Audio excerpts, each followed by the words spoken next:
The Super Bowl, the right-wingers are just going nuts about the Super Bowl.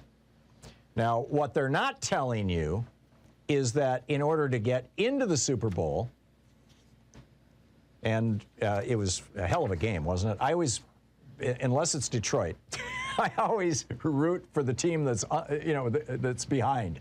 So I was rooting for the Bengals for a while, and then the Rams, and anyway, I thought it was a great game.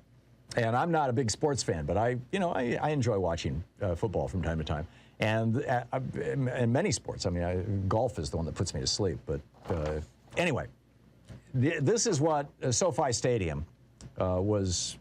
This was their requirement. This is from Yahoo News, but it's just a summary.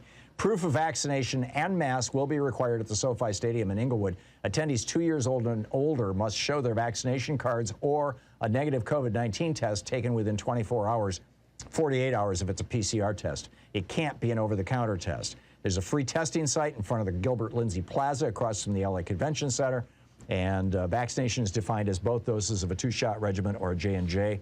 They're not requiring boosters, and so, this is what they said. And by the way, California's mask mandate ends tomorrow.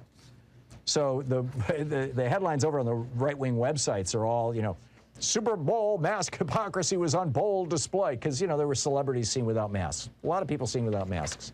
I think when 100% of everybody around you has been vaccinated or shown a negative COVID test, maybe it is time to get back to normal. Here in Oregon, we're going to be one of the last states. We're doing it on April 1st. We're ending our mask mandate, at least so far. And this is engendering a kind of a debate in the state. Now, being a relatively rural state, we got the Omicron wave about 2 weeks before most of the big cities in the country did. And so that's why we're doing it later. But one of the state public health officials said, talk to any hospital worker, and they say, you mean we're going to stay above 1,000 for another month because you're not willing to hang on tight for 6 more weeks? That's terrible timing. And indeed, I mean, now that we've seen particularly these studies showing that if you've had COVID, your risk of heart disease just goes through the roof. It's over 70% increase in risk of heart disease, heart attacks, and strokes. That's pretty serious stuff. So we'll see. But what's your sense of this? My sense of it is that it's coming to an end, but I think it's way premature for us to just jump into public spaces with no mask on, at the very least.